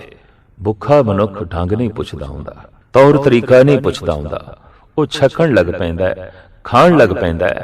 ਢੰਗ ਤੌਰ ਤਰੀਕੇ ਦਾ ਪੁੱਛਣਾ ਹੀ ਇਸ ਗੱਲ ਦਾ ਸਬੂਤ ਹੈ ਕਿ ਇਸ ਨੂੰ ਭੁੱਖ ਨਹੀਂ ਲੱਗੀ। ਸ਼੍ਰੀ ਨਾਮਦੇਵ ਜੀ ਮਹਾਰਾਜ ਤੋਂ ਇਹ ਪੁੱਛ ਕੀਤੀ ਗਈ, ਢੰਗ ਕੀ ਹੈ, ਤੌਰ ਤਰੀਕਾ ਕੀ ਹੈ। ਕਬੀਰ ਕਹਿੰਦੇ, ਜਦ ਮਨੁੱਖ ਦੇ ਅੰਦਰ ਸਤਸੰਗ ਕਰਦਿਆਂ ਪਿਆਸ ਪੈਦਾ ਹੁੰਦੀ ਹੈ, ਭੁੱਖ ਪੈਦਾ ਹੁੰਦੀ ਹੈ, ਤੇ ਭੁੱਖ ਪੈਦਾ ਹੁੰਦਿਆਂ ਹੀ ਉਹ ਈਸ਼ਵਰ ਦੇ ਗੀਤ ਅਲਾਪਣ ਲੱਗ ਪੈਂਦਾ, ਉਹ ਈਸ਼ਵਰ ਦਾ ਨਾਮ ਉਚਾਰਨ ਕਰਨ ਲੱਗ ਪੈਂਦਾ। ਜੈਸੇ ਭੁੱਖ ਲੱਗੇ ਤੇ ਬੱਚਾ ਰੋਣ ਲੱਗ ਪੈਂਦਾ। ਸਤਸੰਗ ਦੇ ਵਿੱਚ ਬੈਠਦਿਆਂ ਬੈਠਦਿਆਂ ਜਦ ਸਤ ਦੀ ਭੁੱਖ ਪੈਦਾ ਹੁੰਦੀ ਹੈ ਤੇ ਰਸਨਾ ਆਪਣੇ ਆਪ ਹੀ ਸਤਨਾਮ ਸਤਨਾਮ ਉਚਾਰਨ ਕਰਨ ਲੱਗ ਪੈਂਦੀ ਹੈ। ਤਰੀਕਾ ਆਪ ਦੇ ਕੋਲ ਪੁੱਛਿਆ ਗਿਆ, ਦੱਸੋ ਨਾਮਦੇਵ, ਤੁਸੀਂ ਆਪਣਾ ਹਿਰਦਾ ਪਰਮਾਤਮਾ ਨਾਲ ਕਿਵੇਂ ਜੋੜਿਆ? ਆਖਿਰ ਇੱਕ ਨਿਯਮ ਹੈ ਕਿ ਦੋਹਾਂ ਨੂੰ ਜੋੜਨ ਲਈ ਤੀਸਰੇ ਦੀ ਲੋੜ ਪੈਂਦੀ ਹੈ। ਦੋ ਇੱਟਾਂ ਨੂੰ ਜੋੜਨਾ ਹੈ, ਗਾਰਾ ਚਾਹੀਦਾ ਹੈ। ਦੋ ਕਾਗਜ਼ ਜੋੜਨੇ ਨੇ, ਗੋਂਦ ਚਾਹੀਦੀ ਹੈ। ਦੋ ਕੱਪੜਿਆਂ ਨੂੰ ਜੋੜਨਾ ਹੈ, ਸੂਈ ਧਾਗਾ ਚਾਹੀਦਾ ਹੈ। ਦੋ ਲੱਕੜਾਂ ਨੂੰ ਜੋੜਨਾ ਹੈ, ਸਰੇਸ਼ ਚਾਹੀਦੀ ਹੈ। ਤੁਸੀਂ ਆਪਣਾ ਹਿਰਦਾ ਪ੍ਰਭੂ ਨਾਲ ਜੋੜਿਆ, ਕਿਵੇਂ ਜੋੜਿਆ? ਤੋ ਆਪ ਦਾ ਗੁਰੂ ਗ੍ਰੰਥ ਸਾਹਿਬ ਜੀ ਮਹਾਰਾਜ ਦੇ ਚ ਇੱਕ ਬੜਾ ਕੀਮਤੀ ਵਾਕ ਹੈ ਕਿ ਸੋਏ ਨੇ ਕੀ ਸੋਈ ਰੁਪਏ ਕਾ ਧਾਗਾ, ਨਾਮੇ ਕਾ ਚਿਤ ਹਰਿ ਸੋ ਲਾਗਾ। ਨਾਮਦੇਵ ਨੇ ਆਪਣਾ ਚਿੱਤ ਹਰੀ ਨਾਲ ਜੋੜ ਲਿਆ। ਕਿਵੇਂ ਜੋੜਿਆ? ਕਿਸ ਤਰ੍ਹਾਂ ਜੋੜਿਆ? ਸੂਈ ਧਾਗੇ ਨਾਲ ਸੀ ਲਿਆ। ਸੂਈ ਕਿਹੜੀ? ਸੋਨੇ ਦੀ। ਧਾਗਾ ਕਿਹੜਾ? ਚਾਂਦੀ ਦਾ। ਸੋਏ ਨੇ ਕੀ ਸੂਈ ਰੁਪਏ ਕਾ ਧਾਗਾ, ਨਾਮੇ ਕਾ ਚਿਤ ਹਰਿ ਸੋ ਲਾਗਾ। ਸੋਨੇ ਦੀ ਸੂਈ ਕੀ ਹੈ? ਗੁਰੂ ਦਾ ਸ਼ਬਦ, ਗੁਰੂ ਦਾ ਮੰਤਰ, ਗੁਰਮੰਤਰ, ਇਹ ਸੋਨੇ ਦੀ ਸੂਈ ਹੈ। ਧਾਗਾ ਕੀ ਹੈ? ਉਹਦੇ ਚ ਧਿਆਨ ਜੋੜਨਾ, ਉਹਦੇ ਚ ਸੁਰਤ ਜੋੜਨੀ, ਇਹ ਧਾਗਾ ਹੈ। ਜੈਸੇ ਵਾਹਿਗੁਰੂ ਵਾਹਿਗੁਰੂ ਦਾ ਉਚਾਰਨ ਕਰੀਏ, ਇਹ ਤੇ ਸੋਨੇ ਦੀ ਸੂਈ ਹੈ, ਪਰ ਇਹਦੇ ਚ ਧਿਆਨ ਜੋੜੀਏ, ਇਹ ਧਾਗਾ ਹੈ। ਤੇ ਧਿਆਨ ਦੇ ਨਾਲ ਹੀ ਮਨੁੱਖ ਸੁਣ ਸਕੇਗਾ, ਉਂਝ ਸੁਣ ਵੀ ਨਹੀਂ ਸਕੇਗਾ। ਜੈਸੇ ਕਿ ਇੱਕ ਉੱਚੀ ਉੱਚੀ ਬੋਲ ਰਿਹਾ ਹੁੰਦਾ, ਦੂਸਰਾ ਸੁਣ ਰਿਹਾ ਹੁੰਦਾ, ਤੇ ਸੁਣਨ ਵਾਲਾ ਅਚਨਚੇਤ ਕਹਿ ਦਿੰਦਾ, ਮਿੱਤਰਾ ਇਹ ਗੱਲ ਫਿਰ ਆਖੋ, ਨਹੀਂ ਸੁਣੀ। ਕਿਉਂ ਨਹੀਂ ਸੁਣੀ? ਕਹਿੰਦਾ ਮੇਰਾ ਧਿਆਨ ਕਿਸੇ ਹੋਰ ਪਾਸੇ ਚਲਾ ਗਿਆ। ਤੋ ਧਿਆਨ ਧਾਗਾ ਹੈ। ਇਸ ਨੂੰ ਗੁਰੂ ਨਾਨਕ ਦੇਵ ਜੀ ਮਹਾਰਾਜ ਇੰਜ ਕਹਿੰਦੇ ਨੇ, ਧੁਨ ਮੇ ਧਿਆਨ, ਧਿਆਨ ਮੇ ਜਾਣਿਆ, ਗੁਰਮੁਖ ਅਕਥ ਕਹਾਣੀ। ਤੋ ਗੁਰੂ ਦਾ ਜੋ ਮੰਤਰ ਹੈ ਇਹ ਸੋਇਨੇ ਦੀ ਸੋਈ ਹੈ, ਔਰ ਇਸ ਦੇ ਵਿੱਚ ਜੋ ਮੈਂ ਆਪਣੀ ਸੁਰਤ ਜੋੜੀ ਹੈ, ਧਿਆਨ ਜੋੜਿਆ, ਇਹ ਧਾਗਾ ਹੈ। ਸੂਈ ਚਲਦੀ ਰਹੀ, ਧਾਗਾ ਨਾਲ ਚੱਲਦਾ ਰਿਹਾ, ਮੇਰਾ ਹਿਰਦਾ ਪ੍ਰਭੂ ਦੇ ਨਾਲ ਸਿਲਦਾ ਗਿਆ, ਜੁੜਦਾ ਗਿਆ। ਆਮ ਜਗਤ ਵਿੱਚ ਦੇਖਣ ਦੇ ਚ ਆਇਆ ਕਿ ਮਨੁੱਖਾਂ ਕੋਲ ਸੂਈ ਤੇ ਹੈ, ਧਾਗਾ ਨਹੀਂ। ਰਾਮ ਰਾਮ ਰਟਨ ਕਰ ਰਹੇ ਨੇ, ਧਿਆਨ ਨਹੀਂ ਹੈ। ਵਾਹਿਗੁਰੂ ਵਾਹਿਗੁਰੂ ਦਾ ਉਚਾਰਨ ਕਰ ਰਹੇ ਨੇ, ਧਿਆਨ ਨਹੀਂ ਹੈ। ਤੋ ਸੋਨੇ ਦੀ ਸੂਈ ਤੇ ਚੱਲ ਰਹੀ ਹੈ, ਧਾਗਾ ਨਹੀਂ ਹੈ। ਬਿਨ ਧਾਗੇ ਬਿਨ ਸੂਈ ਆਨੀ, ਧਾਗੇ ਤੋਂ ਬਿਨਾ ਸੂਈ ਕੀ ਕਰੇ? ਕਿਸ ਤਰ੍ਹਾਂ ਸੀਵੇਗੀ, ਕਿਸ ਤਰ੍ਹਾਂ ਜੋੜੇਗੀ? ਤੋ ਧੁਨ ਦੇ ਵਿੱਚ ਧਿਆਨ ਦਾ ਜੋੜਨਾ, ਸ਼ਬਦ ਦੇ ਵਿੱਚ ਸੁਰਤ ਦਾ ਜੋੜਨਾ, ਮੰਤਰ ਦੇ ਵਿੱਚ ਧਿਆਨ ਦਾ ਜੋੜਨਾ ਇੰਜ ਹੈ ਜੈਸੇ ਸੂਈ ਦੇ ਵਿੱਚ ਧਾਗਾ ਜੋ ਹੈ ਪਰੋੜਨਾ। ਤੇ ਇਸ ਢੰਗ ਨਾਲ ਜਦ ਸੂਈ ਚੱਲਦੀ ਹੈ ਤੇ ਨਾਲ ਧਾਗਾ ਚੱਲਦਾ ਹੈ, ਮਨੁੱਖ ਦਾ ਹਿਰਦਾ ਪ੍ਰਭੂ ਨਾਲ ਜੁੜ ਜਾਂਦਾ ਹੈ। ਇਹੀ ਆਪ ਕਹਿ ਰਹੇ ਨੇ, ਸੋਇਨੇ ਕੀ ਸੂਈ, ਰੁਪਏ ਕਾ ਧਾਗਾ, ਨਾਮੇ ਕਾ ਚਿਤ, ਹਰਿ ਸਿਉ ਲਾਗਾ। ਹਰੀ ਨਾਲ ਚਿੱਤ ਜੁੜ ਗਿਆ, ਤੇ ਹਰੀ ਤੇ ਆਨੰਦ ਸਰੂਪ ਹੈ। ਆਨੰਦ ਸਰੂਪ ਨਾਲ ਜੁੜਦਿਆਂ ਹੀ ਆਨੰਦਮਈ ਅਵਸਥਾ ਮਨੁੱਖ ਦੀ ਬਣ ਜਾਂਦੀ ਹੈ। ਗੁਰੂ ਅਰਜਨ ਦੇਵ ਜੀ ਮਹਾਰਾਜ ਦਾ ਵੀ ਫਰਮਾਨ ਹੈ, ਚਿੱਤੇ ਚਿੱਤ ਮਿਲਾਏ ਤਾਂ ਹੋਵੇ ਰੰਗ ਘਣਾ। ਪਰਮਾਤਮਾ ਦੇ ਚਿੱਤ ਨਾਲ ਤੂੰ ਆਪਣਾ ਚਿੱਤ ਜੋੜ, ਅਥਾ ਰੰਗ ਬਣੇਗਾ, ਅਥਾ ਸੁਖ ਬਣੇਗਾ। ਕਿਉਂ ਕਿ ਮਿੱਤ ਕਾ ਚਿੱਤ ਅਨੂਪ, ਸੋ ਮਰਮ ਨਾ ਜਾਣੇ। ਪਰਮਾਤਮਾ ਦਾ ਚਿੱਤ ਅਤੀ ਸੁੰਦਰ ਹੈ, ਆਨੰਦਮਈ ਹੈ, ਰਹੱਸਮਈ ਹੈ, ਗੁਣ ਨਿਧਾਨ ਹੈ। ਪ੍ਰਭੂ ਦਾ ਐਸਾ ਚਿੱਤ ਜਿਹਦੇ ਚ ਸਾਰੇ ਗੁਣ ਨੇ, ਸਾਰਾ ਆਨੰਦ ਹੈ, ਸਾਰੀਆਂ ਸੁਗੰਧੀਆਂ ਨੇ, ਸਾਰਾ ਖੇੜਾ ਹੈ, ਸਾਰਾ ਸੁਅੱਪਣ ਹੈ। ਜੈਸੇ ਕੋਈ ਪ੍ਰਭੂ ਦੇ ਚਿੱਤ ਨਾਲ ਆਪਣਾ ਚਿੱਤ ਜੋੜਦਾ ਹੈ, ਜਗਤ ਦੀ ਸਾਰੀ ਸੁਅੱਪਣ ਨਾਲ ਉਸਨੇ ਆਪਣਾ ਚਿੱਤ ਜੋੜਿਆ, ਜਗਤ ਦੇ ਸਾਰੇ ਸੰਗੀਤ ਨਾਲ ਉਸਨੇ ਆਪਣਾ ਚਿੱਤ ਜੋੜਿਆ। ਜੈਸੇ ਉਸ ਪਰਮ ਸੰਗੀਤ ਦੇ ਨਾਲ ਤੇ ਪਰਮ ਸੁਅੱਪਣ ਦੇ ਨਾਲ ਚਿੱਤ ਜੁੜਦਾ ਹੈ, ਮਨੁੱਖ ਦੇ ਅੰਦਰ ਵੀ ਪਰਮ ਸੁਅੱਪਣ ਤੇ ਸੰਗੀਤ ਦਾ ਜਨਮ ਹੁੰਦਾ ਹੈ। ਮਿੱਤ ਕਾ ਚਿੱਤ ਅਨੂਪ, ਸੋ ਮਰਮ ਨਾ ਜਾਣਈ। ਗਾਹਕ ਗੁਨੀ ਅਪਾਰ, ਸੋ ਤਤ ਪਛਾਨਈ। ਚਿੱਤੇ ਚਿੱਤ ਮਿਲਾਏ ਤਾਂ ਹੋਵੇ ਰੰਗ ਘਣਾ। ਹਰਹਾ ਚੰਚਲ ਚੋਰੇ ਮਾਰ, ਤਾਂ ਪਾਵੇ ਸੁਖ ਘਣਾ। ਕਿਉਂਕਿ ਪ੍ਰਮਾਤਮਾ ਦੇ ਚਿੱਤ ਦੇ ਵਿੱਚ ਪਰਮ ਨਾਦ ਹੈ, ਪਰਮ ਸੰਗੀਤ ਹੈ। ਉਸ ਨਾਲ ਜੁੜਦੇ ਹਾਂ, ਪਰਮ ਸੰਗੀਤ ਦੀਆਂ ਧੁਨੀਆਂ ਮਨੁੱਖ ਦੇ ਅੰਦਰ ਵਜਣੀਆਂ ਸ਼ੁਰੂ ਹੋ ਜਾਂਦੀਆਂ ਨੇ। ਉਸ ਦਾ ਜ਼ਿਕਰ ਸ਼੍ਰੀ ਨਾਮਦੇਵ ਜੀ ਮਹਾਰਾਜ ਆਪਣੀ ਬਾਣੀ 'ਚ ਇੰਜ ਕਰਦੇ ਨੇ, ਅਣਮਣੀਆ ਮੰਦਲ ਬਾਜੇ, ਬਿਨ ਸਾਵਨ ਘਨ ਹਰ ਗਾਜੇ। ਬਾਦਲ ਬਿਨ ਬਰਖਾ ਹੋਈ, ਜੋ ਤਤ ਵਿਚਾਰੇ ਕੋਈ। ਮੇਰੇ ਅੰਦਰ ਇੱਕ ਢੋਲ ਵਜ ਰਿਹਾ, ਨਾਮਦੇਵ ਕਹਿੰਦੇ ਨੇ, ਲੇਕਿਨ ਉਹ ਚਮੜੇ ਦਾ ਮੜਿਆ ਹੋਇਆ ਨਹੀਂ ਹੈ, ਪਰ ਵਜ ਰਿਹਾ, ਅੱਠੇ ਪੈਰ ਵਜ ਰਿਹਾ, ਬੜੇ ਸੁਰ ਦੇ 'ਚ ਵਜ ਰਿਹਾ, ਬੜੇ ਤਾਲ ਦੇ 'ਚ ਵਜ ਰਿਹਾ। ਅਣਮੜੀਆ ਮੰਦਲ ਬਾਜੇ। ਅੱਜ ਤੱਕ ਦੇ तमाम ਸਿਰਮੌਰ ਭਗਤਾਂ ਨੇ ਐਸਾ ਆਖਿਆ ਕਿ ਸਾਡੇ ਅੰਦਰ ਸੰਗੀਤ ਦੀ ਧੁਨ ਚੱਲਦੀ ਹੈ, ਰਾਗ ਦੀ ਧੁਨ ਚੱਲਦੀ ਹੈ। ਤੇ ਰਾਗ ਦੇ ਜਨਮ ਦਾਤੇ ਵੀ ਸੰਤ ਲੋਕ ਨੇ, ਭਗਤ ਲੋਕ ਨੇ। ਦਰਅਸਲ ਪ੍ਰਮਾਤਮਾ ਕੀ ਹੈ? ਪਰਮ ਸੁੰਦਰਤਾ ਔਰ ਪਰਮ ਸੰਗੀਤ, ਪਰਮ ਰਸ, ਪਰਮ ਆਨੰਦ। ਪ੍ਰਮਾਤਮਾ ਨਾਲ ਜੁੜਨਾ ਪਰਮ ਆਨੰਦ ਨਾਲ ਜੁੜਨਾ ਹੈ, ਪਰਮ ਸੰਗੀਤ ਨਾਲ ਜੁੜਨਾ ਹੈ, ਮਹਾਨ ਸੁਅੱਪਣ ਨਾਲ ਜੁੜਨਾ ਹੈ। ਇਹ ਠੀਕ ਹੈ ਕਿ ਪੁਰਾਣੇ ਸਮੇਂ ਦੇ ਵੈਦਿਕ ਰਿਸ਼ੀਆਂ ਨੇ ਵੀ ਜੋ ਈਸ਼ਵਰ ਦੇ ਗੁਣ ਮੰਨੇ ਨੇ, ਇਸ ਢੰਗ ਨਾਲ ਮੰਨੇ ਨੇ। ਸਤਿਅਮ ਸ਼ਿਵਮ ਸੁੰਦਰਮ, ਉਹ ਸਤ ਹੈ, ਸ਼ਿਵਮ ਉਹ ਪ੍ਰਕਾਸ਼ਮਾਨ ਹੈ, ਸੁੰਦਰਮ ਉਹ ਅਤੀ ਸੁੰਦਰ ਹੈ। ਸਤ ਚਿਤ ਆਨੰਦ, ਉਹ ਸਤ ਸਰੂਪ ਹੈ, ਆਨੰਦ ਸਰੂਪ ਹੈ। ਸਤ ਸੁਹਾਣ ਸਦਾ ਮਨ ਚਾਓ। ਗੁਰੂ ਨਾਨਕ ਦੇਵ ਜੀ ਮਹਾਰਾਜ ਕਹਿੰਦੇ ਨੇ, ਉਹ ਸਤ ਹੈ, ਸੁਹਾਣ ਉਹ ਅਤੀ ਸੁੰਦਰ ਹੈ। ਸਦਾ ਮਨ ਚਾਓ, ਉਹ ਸਦੀ ਵੀ ਖਿੜਿਆ ਹੈ। ਉਸਦੇ ਚਿੱਤ ਦੇ ਸੁੰਦਰਤਾ ਹੈ, ਦੈਵੀ ਗੁਣਾਂ ਦੀ, ਸੁਅੱਪਣ ਹੈ, ਪਰਮ ਸੰਗੀਤ ਹੈ। ਤੋ ਪ੍ਰਮਾਤਮਾ ਨਾਲ ਜੈਸੇ ਕੋਈ ਜੁੜਦਾ ਹੈ, ਪਰਮ ਸੰਗੀਤ ਨਾਲ ਜੁੜਦਾ ਹੈ। परम सुहापण नाल जुड़दा है, परम आनंद नाल जुड़दा है। इस वास्ते नामदेव जी महाराज कहंदे ने कि मेरे अंदर परम आनंद दी छाप लगी है और मेरे अंदर दैवी गुणा दी परम सुंदरता प्रगट होई है। आप ते साफ कहंदे ने प्रणमे नामदेव ना के बिना ना सोहे 32 लखणा। शरीरक तल ते अगर सुंदरता दे 32 लखण भी मनुख दे कोल होवन, पर दैवी सुंदरता दैवी गुणा दा जो असवपन है ये बंदे कोल ना होवे तो 32 लक्षण भी किसे काम दे नहीं। कहो कबीर जैसे सुंदर स्वरूप नाम बिना सब कुबज करूप। भावें कितना ही सुंदर होवे, अत सुंदर कुलीन चतुर मुख ज्ञानी धनवंत, मृतक कहिए नानका जे प्रीत नहीं भगवंत। तो नामदेव जी महाराज कहते ने मेरे अंदर परम सुहपण पैदा होया है और परम आनंद पैदा होया है ते परम संगीत दियां धुनियां मेरे अंदर पैदा हो गई ने। नाद वज रहा है अणमणिया मंदल बाजे, बिन सावन घन हर गाजे। बिना सावन तो मेरे अंदर बदल गरजदे पै ने। कबीर अंबर घन हर छाया, बरख बरे सरताल, चातरिक ज्यों तरसत रहे तिनको कौन हवाल। गुरु रूपी बदल मेरे अंदर गरज रहा है, परमात्मा दा गर्जन शुरू है और अमृत नाम दी बरखा मेरे हिरदे ते हो रही है। परम संगीत परम नाद मेरे अंदर छिड़िया होया है और इत्थों गल स्पष्ट हो गई, प्रभु नाल जुड़ना, परम संगीत नाल जुड़ना है, परम हरियावल नाल जुड़ना है, परम आनंद नाल जुड़ना है, परम सुहपण नाल जुड़ना है। श्री नामदेव जी महाराज दे अंदर भावना प्रधान है।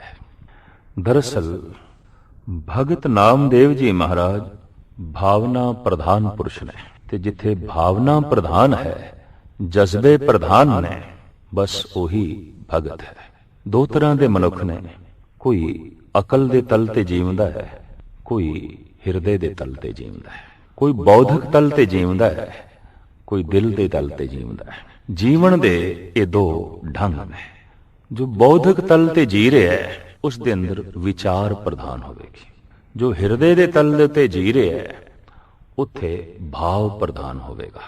पर जो ना बौद्धिक तल ते जी रहा है ते ना हिरदे दे तल ते जी रहा है, वो मनुष्य ही नहीं है, वो पशु है।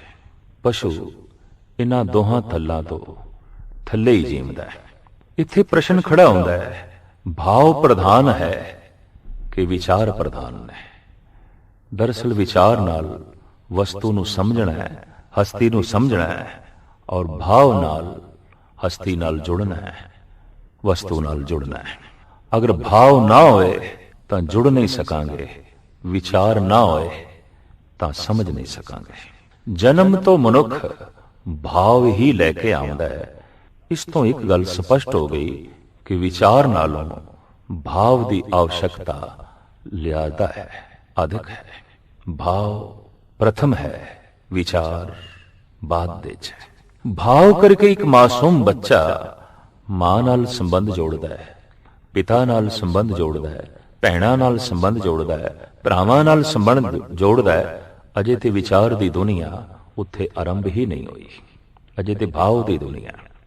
कहंदे ने परमात्मा नूं समझण दे विच ही ज्ञानियां दा समां लंघ जांदा है, और फिर भी पूरा समझना उसनूं कठिन है। थोड़ा जिहा जो तू समझे उहनूं हुण अपनी जिंदगी दे विच प्रयोग दे च लिया, तो हुण जज्बा पैदा कर, भाव पैदा कर, श्रद्धा पैदा कर ते उस नाल जुड़। जितना भी तू विचारेगा, विचारां दी पहुंच उस प्रभु तक नहीं होवेगी। थोड़ी बहुत जो विचार दे राही तेनू झलक मिली है, तो हुण जुड़न दी कोशिश कर। पर विचारां दी दुनिया जो बहुत अगे लंघ जाए, महान दार्शनिक हो जाए, महान फिलोसफर हो जाए, तो फिर उस लई जज्बियां नू पैदा करना बहुत कठिन हो जाता है।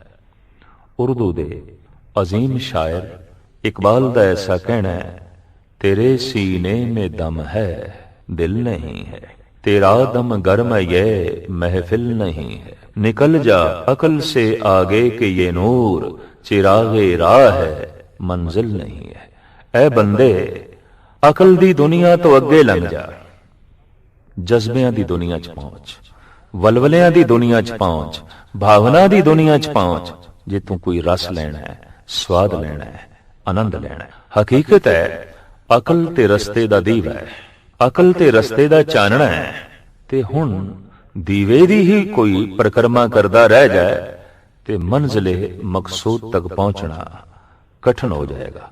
ਆਮ ਆਖਿਆ ਜਾਂਦਾ ਹੈ ਕਈ ਦਫਾ ਅੰਧੀ ਸ਼ਰਧਾ ਵਾਲਾ ਵੀ ਭਟਕਦਾ ਭਟਕਦਾ ਪਹੁੰਚ ਜਾਂਦਾ ਹੈ, ਪਰ ਕਈ ਦਫਾ ਵਿਚਾਰਾਂ ਦੀ ਪਰਿਕਰਮਾ ਕਰਨ ਵਾਲਾ ਵਿਚਾਰਾਂ ਦੇ ਵਿੱਚ ਹੀ ਫਸਾ ਰਹਿ ਜਾਂਦਾ ਹੈ ਔਰ ਈਸ਼ਵਰ ਤੱਕ ਪਹੁੰਚਣਾ ਉਸ ਲਈ ਔਖਾ ਹੋ ਜਾਂਦਾ ਹੈ। ਵਿਚਾਰਕ ਆਪਣੇ ਵਿਚਾਰਾਂ ਦੇ ਵਿੱਚ ਹੀ ਕਈ ਦਫਾ ਉਲਝ ਕੇ ਜੋ ਹੈ ਰਹਿ ਜਾਂਦਾ ਹੈ। ਹਜ਼ਾरों साल फिलॉसफी की तना तनी रही, खुदा की बात जहां पे थी वहीं पे रही। आखिर कितना भी खपीए, कितना भी विचारीए, ਤਾਂ ਵੀ ਵਿਚਾਰਦਿਆਂ ਵਿਚਾਰਦਿਆਂ ਪਤਾ ਚੱਲਦਾ ਹੈ ਕਿ ਜਿੱਥੋਂ ਅਸੀਂ ਸ਼ੁਰੂ ਹੋਈ ਸੀ ਉੱਥੇ ਹੀ ਖੜੇ ਹਾਂ, ਇੱਕ ਕਦਮ ਵੀ ਅੱਗੇ ਨਹੀਂ ਵਧੇ।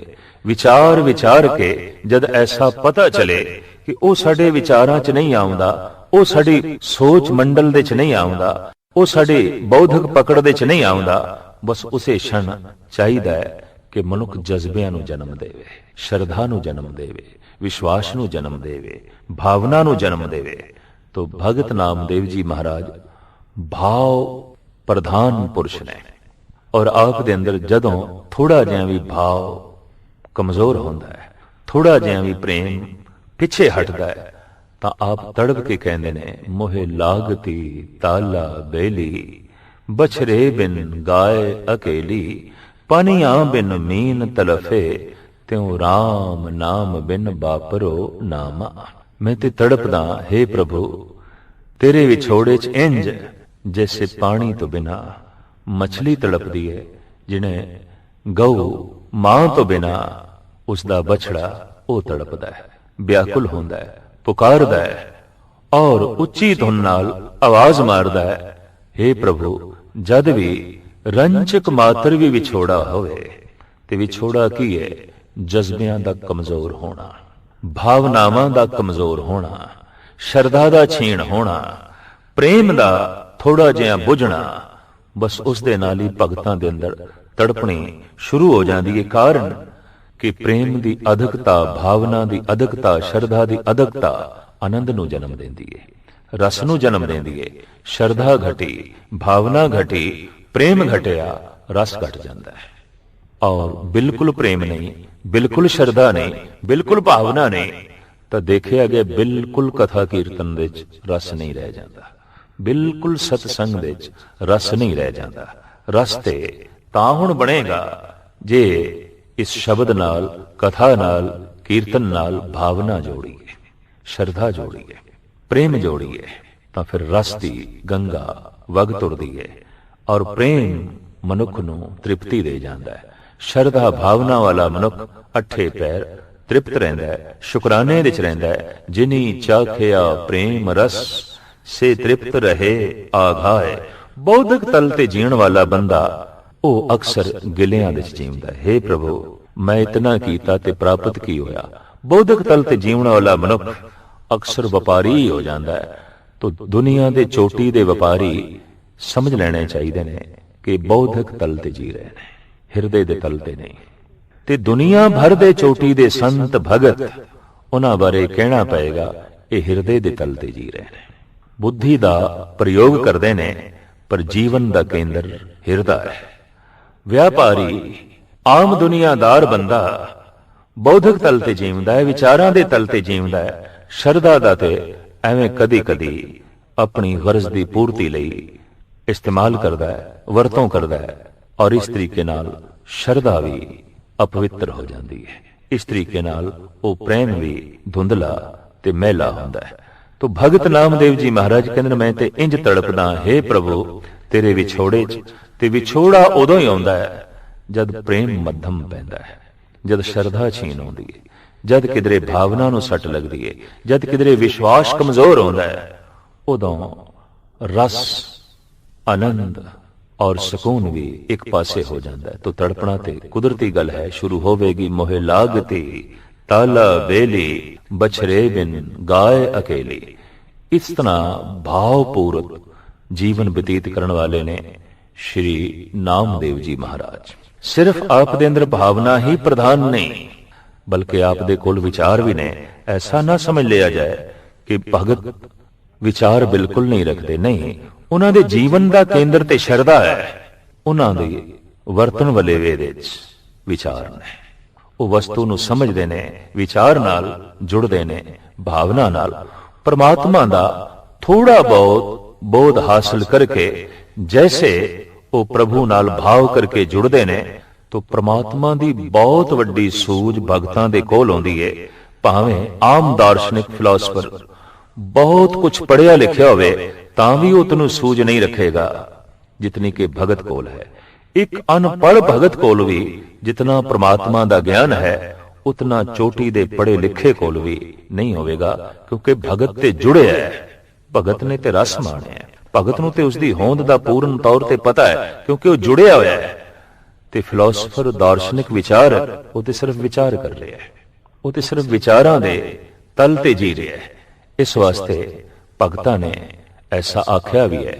ਭਗਤ ਸਿਰਮੌਰ ਸ਼੍ਰੀ ਰਵਿਦਾਸ ਜੀ ਮਹਾਰਾਜ ਕਹਿੰਦੇ ਨੇ, ਪੜ੍ਹੀਏ ਗੁਣੀਏ ਨਾਮ ਸਭ ਸੁਣੀਏ, ਅਨਭਉ ਭਾਵ ਨ ਤਰਸੇ, ਲੋਹਾ ਕੰਚਨ ਰਿੰਡ ਹੋਏ ਕੈਸੇ, ਜੋ ਪਾਰਸ ਨਹਿ ਪਰਸੇ। ਸ਼੍ਰੀ ਕਬੀਰ ਜੀ ਮਹਾਰਾਜ ਦਾ ਵੀ ਐਸਾ ਕਹਿਣਾ ਹੈ, ਹਰ ਜਸ ਸੁਨੇ ਨ ਹਰ ਗੁਣ ਗਾਵੇ, ਬਾਤਨ ਹੀ ਅਸਮਾਨ ਗਿਰਾਵੇ, ਐਸੇ ਲੋਗਨ ਸਿਉ ਕਿਆ ਕਹੀਏ, ਜੋ ਪ੍ਰਭ ਕੀਏ ਭਗਤ ਤੇ ਬਾਹਜ, ਤਿਨ ਤੇ ਸਦਾ ਡਰਾਨੇ ਰਹੀਏ। ਇਹ ਭਗਤ ਵਿਚਾਰਾਂ ਦਾ ਤੇ ਸਿਰਫ ਪ੍ਰਯੋਗ ਕਰਦੇ ਨੇ, ਜੀਵਦੇ ਨੇ ਹਿਰਦੇ ਦੇ ਤਲ ਤੇ, ਭਾਵਨਾ ਦੇ ਤਲ ਤੇ। ਔਰ ਜਦ ਭਾਵਨਾ ਕਰਕੇ ਪ੍ਰਭੂ ਨਾਲ ਜੁੜਦੇ ਨੇ ਤਾਂ ਇਹਨਾਂ ਦੇ ਅੰਦਰੋਂ ਜੋ ਗੀਤ ਫੁੱਟਦੇ ਨੇ, ਜੋ ਗਿਆਨ ਫੁੱਟਦਾ ਹੈ, ਉਹ ਇਸ ਤਰ੍ਹਾਂ ਹੈ ਜੈਸੇ ਕਿ ਪਹਾੜਾਂ ਦੇ ਚੋਂ ਕੋਈ ਝਰਨਾ ਵਗ ਤੁਰਿਆ ਹੈ। ਸ਼੍ਰੀ ਨਾਮਦੇਵ ਜੀ ਮਹਾਰਾਜ ਦੇ ਵਿਚਾਰ ਕਿਤਨੇ ਬੁਲੰਦ ਨੇ, ਗਿਆਨ ਕਿਤਨਾ ਮਹਾਨ ਹੈ, ਉਹਨਾਂ ਦੇ ਇੱਕ ਪਾਵਨ ਪਵਿੱਤਰ ਸ਼ਬਦ ਤੋਂ ਪਤਾ ਚੱਲਦਾ ਹੈ। ਆਮ ਗਾਥਾ ਹੈ ਔਰ ਉਹ ਭਾਈ ਸਾਹਿਬ ਭਾਈ ਗੁਰਦਾਸ ਜੀ ਨੇ ਵੀ ਲਿਖੀ ਹੈ ਕਿ ਕੰਮ ਕਿਤੇ ਪਿਓ ਚੱਲਿਆ, ਨਾਮਦੇਵ ਨੂੰ ਆਖ ਸੁਣਾਇਆ। ਨਾਮਦੇਵ ਨੂੰ ਸਾਰੀ ਗੱਲ ਸੁਣਾ ਦਿੱਤੀ। ਠਾਕੁਰ ਦੀ ਸੇਵਾ ਕਰੀ, ਘਰ ਦੇ ਵਿੱਚ ਮੂਰਤੀਆਂ ਰੱਖੀਆਂ ਸਨ ਤੇ ਨਾਮਦੇਵ ਨੂੰ ਕਹਿੰਦੇ ਨੇ ਤੂੰ ਅੰਮ੍ਰਿਤ ਵੇਲੇ ਉੱਠਣਾ ਹੈ, ਤੂੰ ਠਾਕਰਾਂ ਨੂੰ ਇਸ਼ਨਾਨ ਕਰਾਉਣ ਲਈ ਨਦੀ ਤੋਂ ਮਾਂਜੀ ਹੋਈ ਗਾਗਰ ਦੇ ਵਿੱਚ ਜਲ ਭਰ ਕੇ ਲਿਆਉਣਾ ਹੈ, ਪਵਿੱਤਰ ਗਾਗਰ ਦੇ ਵਿੱਚ ਜਲ ਭਰ ਕੇ ਲਿਆਉਣਾ ਹੈ ਤੇ ਠਾਕਰਾਂ ਨੂੰ ਇਸ਼ਨਾਨ ਕਰਾਉਣਾ ਹੈ। ਬਗੀਚੇ ਦੇ ਵਿੱਚ ਜਾ ਕੇ ਫੁੱਲ ਤੋੜਨੇ ਨੇ, ਬਗੀਆ ਦੇ ਵਿੱਚ ਜਾ ਕੇ ਤੇ ਤੋੜੇ ਹੋਏ ਫੁੱਲਾਂ ਦੀ ਮਾਲਾ ਬਣਾ ਕੇ ਠਾਕਰ ਦੇ ਗਲ ਦੇ ਵਿੱਚ ਪਾਣੀ ਹੈ। ਸਿਰਫ ਇਤਨਾ ਹੀ ਨਹੀਂ, ਘਰ ਦੇ ਵਿੱਚ ਜਿਹੜੀ ਕਪਿਲਾ ਗਊ ਹੈ ਉਸ ਦਾ ਦੁੱਧ ਚੋ ਕੇ ਤੂੰ ਠਾਕਰਾਂ ਨੂੰ ਪਿਲਾਣਾ ਹੈ। ਇਹ ਸਾਰਾ ਕਰਮ ਜੋ ਉਹਨਾਂ ਦਾ ਪਿਤਾ ਨਿਤ ਕਰਦਾ ਸੀ, ਕਿਉਂਕਿ ਅੱਜ ਕਿਧਰੇ ਬਾਹਰ ਕੰਮਕਾਰ ਲਈ ਜਾ ਰਿਹਾ ਹੈ ਤਾਂ ਨਾਮਦੇਵ ਨੂੰ ਕਹਿ ਦਿੱਤਾ ਹੈ ਜਿਤਨੇ ਚਿਰ ਤੱਕ ਮੈਂ ਨਾ ਆਵਾਂ ਇਹ ਸਾਰਾ ਪੂਜਾ, ਇਹ ਸਾਰਾ ਅਰਚਾ ਬੰਧਨ ਤੂੰ ਕਰਨਾ ਹੈ। ਅੰਮ੍ਰਿਤ ਵੇਲੇ ਬਣੇ ਹੋਏ ਰੋਜ਼ਾਨਾ ਦੇ ਸੁਭਾਅ ਮੁਤਾਬਕ ਆਪ ਉੱਠੇ ਨੇ ਬ੍ਰਹਮ ਮਹੂਰਤ ਦੇ ਵਿੱਚ, ਗਾਗਰ ਪਿੱਤਲ ਦੀ ਸਿਰ ਤੇ ਰੱਖੀ ਹੈ, ਨਦੀ ਦੇ ਤੱਟ ਤੇ ਗਏ ਨੇ, ਗਾਗਰ ਖੂਬ ਮਾਂਜੀ ਹੈ, ਇਸ਼ਨਾਨ ਕੀਤਾ ਹੈ, ਗਾਗਰ ਨੂੰ ਭਰਿਆ ਹੈ ਤਾਂ ਆਪ ਦੀ ਦ੍ਰਿਸ਼ਟੀ ਜਲ ਜੰਤੂਆਂ ਤੇ ਪੈ ਗਈ, ਮਛਲੀਆਂ ਤੇ ਪੈ ਗਈ, ਕੁਝ ਮੇਂਢਕ ਸਨ ਉਹਨਾਂ ਤੇ ਪੈ ਗਈ, ਕੁਝ ਕਛੂਏ ਸਨ ਉਹਨਾਂ ਤੇ ਪੈ ਗਈ। ਆਪ ਦੇ ਅੰਦਰੋਂ ਅਮਰ ਗੀਤ ਦਾ ਝਰਨਾ ਇੰਜ ਫੁੱਟਿਆ, ਆਨੀ ਲੈ ਕੁੰਭ ਭਰਾਈ ਲੈ ਉਦਕ, ਠਾਕਰ ਕੋਈ ਇਸ਼ਨਾਨ ਕਰੋ, ਪਰ 42 ਲੱਖ ਜੀਵ ਜਲ में होते, ਬਿਠਲ ਭੇਲਾ ਕਾਹੇ ਕਰੋ। ਮਹਾਰਾਸ਼ਟਰ ਦੇ ਵਿੱਚ ਪ੍ਰਭੂ ਦਾ ਇੱਕ ਨਾਮ ਬਿਠਲ ਵੀ ਹੈ, ਉਸੇ ਦਾ ਹੀ ਆਪ ਪ੍ਰਯੋਗ ਕਰਦੇ ਨੇ। ਬਿਠਲ ਨਾਮ ਦਾ ਇੱਕ ਮੰਦਰ ਵੀ ਹੈ, ਬਿਠਲ ਮੰਦਰ ਪੰਡਰਪੁਰ ਦੇ ਵਿੱਚ, ਔਰ ਉਹ ਤੀਰਥ ਹੈ ਔਰ ਬਹੁਤ ਵੱਡੀ ਪੂਰਨਮਾਸ਼ੀ ਵਾਲੇ ਦਿਨ ਭੀੜ ਰਹਿੰਦੀ ਹੈ। ਸ਼੍ਰੀ ਨਾਮਦੇਵ ਜੀ ਮਹਾਰਾਜ ਕਹਿੰਦੇ ਨੇ, ਐ ਬਿਠਲ ਦੱਸ ਮੈਂ ਕੀ ਕਰਾਂ, ਮੈਂ ਪਾਣੀ ਭਰਿਆ ਹੈ, ਗਾਗਰ ਮਾਂਜੀ ਹੈ, ਤੈਨੂੰ ਇਸ਼ਨਾਨ ਕਰਾਣਾ ਹੈ, ਪਰ ਕਰਾਂ ਕਿ ਪਾਣੀ ਪਵਿੱਤਰ ਨਹੀਂ ਹੈ। ਕਿਉਂ ਕਿ 42 ਲੱਖ ਜੂਨੀਆਂ ਤੇ ਆਖਰ ਪਾਣੀ ਦੇ ਚ ਨੇ ਤੇ ਉਹ ਸਾਰਾ ਕਿਰਿਆ ਕਰਮ ਪਾਣੀ ਦੇ ਚ ਹੀ ਕਰਦੀਆਂ ਨੇ। ਜਨਮ ਉਹਨਾਂ ਦਾ ਪਾਣੀ ਦੇ ਚ, ਜੀਵਨ ਉਹਨਾਂ ਦਾ ਪਾਣੀ ਦੇ ਚ, ਮਰਨ ਉਹਨਾਂ ਦਾ ਪਾਣੀ ਦੇ ਚ, ਸਾਰੀ ਕਿਰਿਆ ਪਾਣੀ ਦੇ ਚ, ਔਰ ਇਹ ਕੁੱਲ ਮਖਲੂਕ ਦਾ ਅੱਧਾ ਹਿੱਸਾ ਪਾਣੀ ਦੇ ਚ ਹੈ। ਪੁਰਾਣੇ ਸ਼ਾਸਤਰਾਂ ਦੀ ਗਣਤ ਦੇ ਮੁਤਾਬਕ 84 ਲੱਖ ਜੋਨੀਆਂ ਨੇ, ਜਿਹਦੇ ਚੋਂ 42 ਲੱਖ ਜਲ ਦੇ ਚ ਨੇ, 21 ਲੱਖ ਥਲ ਜੰਤੂ ਨੇ, ਔਰ 21 ਲੱਖ ਨਭ ਜੰਤੂ ਨੇ, ਆਕਾਸ਼ ਦੇ ਚ ਉੱਡਣ ਵਾਲੇ। ਇਸ ਢੰਗ ਨਾਲ 84 ਲੱਖ ਦੀ ਗਿਣਤੀ ਕੀਤੀ ਗਈ ਹੈ, ਪਰ ਇਹ ਅੱਧਾ ਜੀਵ ਮੰਡਲ ਸਾਰੇ ਦਾ ਸਾਰਾ ਪਾਣੀ ਦੇ ਚ ਹੈ। ਤੋ ਨਾਮਦੇਵ ਕਹਿੰਦੇ ਨੇ, ਜਦ ਜੀਵਨ ਪਾਣੀ ਦੇ ਚ ਹੈ, ਜਨਮ ਪਾਣੀ ਦੇ ਚ ਹੈ, ਮਰਨ ਪਾਣੀ ਦੇ ਚ ਹੈ, ਇਹ ਪਾਣੀ ਪਵਿੱਤਰ ਨਹੀਂ ਹੋ ਸਕਦਾ, ਇਹ ਤੇ ਅਪਵਿੱਤਰ ਹੈ। हे ਪ੍ਰਭੂ, ਮੈਂ ਇਸ ਜਲ ਦਾ ਤੈਨੂੰ ਇਸ਼ਨਾਨ ਨਹੀਂ ਕਰਾਣਾ।